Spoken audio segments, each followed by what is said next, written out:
بسم الله الرحمن الرحيم.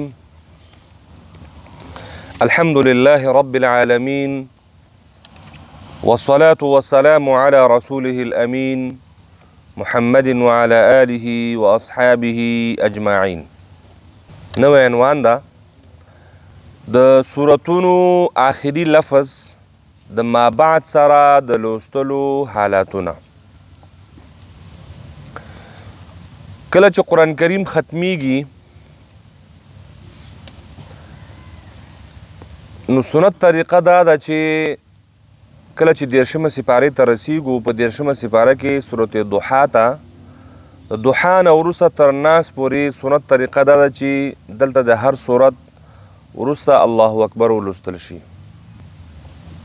البته دا فرض نه ده، مستحبه طریقه ده. که څوک یې ووایي نو ښه خبره ده، او که څوک یې ووایي نو د ما بعد سره چې کله ته د صورت د تیر صورت ما بعد تسمیه سره یا د الله اکبر سره چې لګی خو هغه خو یو طریقه لري که نه، څه حالتونه به لري که نه، د هغو حالاتو مطابق به وایې. که نه وایې خو هسې به هم نه وایې، صورت به ختموي او د صورت د ختمولو طریقه د وقف طریقه ده. او پرون وښودل شو چې یا به چې دنو اسکان وي، یا به ابدال وي، یا به اشمام وي، یا به بسکون وي، یا به روم وي، هغه ټول وشول. اوس که ما بعد سره یو ځای کوې نو څنګه به یو ځای کوې؟ الله اکبر سره یو ځای کوې، الله اکبر د تسمیې سره یو ځای کوې. ځینې خلک بیا چې دن الله اکبر سره بیا چې لا اله الا الله وایي نو هغې سره به څه کوې؟ نن دغه باندې خبره کوو. د سورتونو آخري لفظ د راتلونکي صورت تسمیه یا د الله اکبر سره په ویلو سره یعنی وصلولو یو ځای کولو څلور حالتونه دي. په څلور حالاتو کې به وصلیږي. یا خو به دغه صورت چې ختمیږي د آخري لفظ چې دی نو یعنی آخري حرف چې دی نو ساکن وي، لکه فحدث چې راځي، یا فرغب، یا وانحر. دا اوس آخري حرفونه چې دي دا څه دي؟ ساکن دي. اوس ته د فحدث نه وروسته الله اکبر وایې نو دا ساکن به هغې سره څنګه یو ځای کوې؟ یا خو به دا حالت دي، څه شی به وي؟ ساکن به وي. یا به داسې وي چې آخر کې به تنوین وي، آخري حرف به منون وي، لکه خبیر چې راځي د صورت عادیات په آخر کې هلته لخبیرون دی. یا مثلا حامیه، حامیتون، هغه هم تنوین لري. ممددتن او آخر کې هغه هم شی لري، تنوین لري. دو حالته شو، یو د سکون حالت شو، یو بل د تنوین حالت شو. دریم حالت داسې چې د آخري د کلمې په کوم باندې چې ته ودرېږې د ختمېدونکي صورت په آخره کې دغه آخري حرف چې دی های ضمیر ده. آخري حرف های ضمیر ده او های ضمیر خو د صلې سره ویلی کېږي. دلته به ورڅه کوې لکه ربه، ذلک لمن خشی ربه ده که نه، دا اصل کې ربه دی.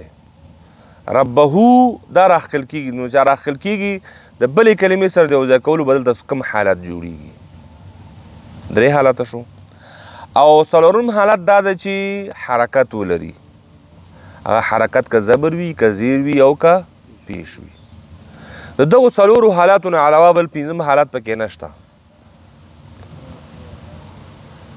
چې صورت ختمیږي یا به د ختمېدونکي صورت آخري حرف ساکن وي، یا به د ختمېدونکي صورت آخري حرف باندې تنوین وي، یا به د ختمېدونکي صورت آخري حرف های ضمیر وي، یا به د ختمېدونکي صورت آخري حرف باندې حرکت وي. څو حالته شول؟ څلور. نو دا څلور حالته شو. اوس په دې څلورو حالاتو کې کول څه پکار دي؟ کول پکې څه پکار دي؟ یعنې څه معنا کول پکې څه پکار دي؟ اوس چې آخري حرف ساکن وي نو څه به کوې؟ که آخري حرف باندې تنوین وي نو څه به کوې؟ که په آخري حرف باندې های ضمیر وي نو څه به کوې؟ او په آخري حرف باندې نور حرکتونه وي نو څه به کوې؟ طریقه درته ښیي. په اولني صورت او دوهم صورت کې، اولني صورت او دوهم صورت کې، اولني صورت کې څه و؟ سکون او تنوین. اول صورت سکون او دوهم صورت تنوین. یعنی دلته وایي که چیرې ته په داسې یو صورت باندې ودرېدلې چې د هغې آخرنی حرف ساکن وي لکه همدغه صورت ضحا یا د صورت انشراح. تاسو اوس وګورئ د دواړو آخرنی حرف چې دی نو هغه ساکن حرف ده. واما بنعمة ربك فحدث یا والى ربك فارغب. نو دلته اوس دواړه حرفونه ساکن دي او ساکن حرف د اوس ما بعد سره د الله اکبر سره لګی نو څه به کوې؟ طریقه درته وښودله په دوو صورتونو کې یعنی د جزم په صورت کې او د تنوین په صورت کې به دغه آخري حرف ته زیر ورکول کیږي. دغه آخري حرف ته زیر ورکول کیږي لکه فحدث الله اکبر. اوس خبره دا شوه چې دلته اوس زیر ولې ورکول کیږي؟ دا پوښتنه به څوک جواب کړي؟ قاری صاحب دلته د اجتماع د ساکنینو صورت پیدا کیږي. اجتماع د ساکنینو یو صورت پیدا کیږي ځکه فحدث خدا ساکن ده الله اکبر سره حمزه وصل په وصل کې غورځېږي او خط اللام هم ساکن ده. اجتماع د ساکنینو راغی او د اجتماع د ساکنینو چې کله راغی علی غیر حده د ختمولو څو طریقې وي یو پکې دا نه وه چې زیر به ورکول کیږي. هلته موږ ویلي وو که چېرته حرف مدم نه وي واولین د جمع هم نه وي میم د جمع هم نه وي مین جاره هم نه وي الف لامیم هم نه وي بیا به څه شی وي شپږم امقه قانون په اساس باندې دغه سکون بدل شو په څه شي باندې زیر سره. صحیح شو؟ او دا زیر و څه شی شو؟ عارضي زیر. او عارضي زیر اخوت الله اکبر ده نو هغه تفخیم هم نشي باریکه کولی ځکه الله اکبر خو باید څه شی وی؟ ځکه زیر ده که نه خو دا زیر څه شی ده؟ عارضي ده. صحیح شو؟ فحدث الله اکبر یا فرغ بالله اکبر. صحیح شو؟ نو په دغه دواړو د جزم په صورت کې به دغه اولنی ساکن ته د کسرې ورکولو سره د الله اکبر سره څنګه شي؟ یو ځای شي. صحیح شو؟ د تنوین په صورت کې هم لکه په تنوین کې هم هلته خو نون قطري پکې پروت ده لخبیرون دی لخبیرون نه به چې جوړ کړو لخبیرو رون کې چې کوم تنوین هغه ته به څه ورکو؟ زیر ورکولو سره د مابعد کلمې سره یو ځای شي. دا هم تقریبا مقه قانون ده چې هغه اوم قانون چې موږ ویلو چې په تنوین کې هم کله کله د اجتماع د ساکنینو څه کیږي؟ پیدا کیږي. د هغه قانون په اساس باندې په دواړو صورتونو کې دغه د اجتماع د ساکنینو د قانون په اساس که چېرته ساکن ونو هم به کسره اخلي او که تنوین ونو هغه نون قطني به هم کسره اخلي ځکه نون قطني بل حرکت نشي اخیستلی. تنوین به ختم شي موږ داسې ویلي وو تنوین به ختم شي هغه نون ته به زیر ورکولو سره مابعد کلمې سره یو ځای شي. دغه نون ته کوم نون وایي؟ نون قطني. صحیح شو؟ دو حالاتونه ولوستل شو. ورپسې وایي دریم حالت که چېرته های ضمیر وي های ضمیر په صورت کې به صله نه کیږي. های ضمیر ده او های ضمیر مابعد سره ته وصلی نو هلته به صله نه کیږي ځکه صله به کله کیږي؟ کله چې د دوو متحرکینو ترمنځ. یعنې دلته دا ونه چې دلته نوی قانون نه ده دا قانونونه موږ مخکې لوستي دي. های ضمیر به راښکله کیږي یا به نه راښکله کیږي. د های ضمیر حرکت موږ ویله یا به پیش لري یا به زیر لري. حرکت معلوم شو بیا وایي چې کله راښکل کیږي او کله نه راښکل کیږي. کله به راښکل کیږي چې د دوو متحرکینو ترمنځ واقع شي او که واقع نه شو نو بیا به نه راښکل کیږي. نو دلته اوس مثلا ربه خدا صحیح ده متحرک ده اول حرف دا ما بعد چې د الله اکبر راځي هلته خو ساکن ده لهذا د هغه قانون خلاف واقع شو. لهذا وضربه الله اکبر یوازې هغه حرکت به ویلی کېږي خو صله به پکې نوي. صله چی شته وایي د های ضمیر کشولو ته ګوره.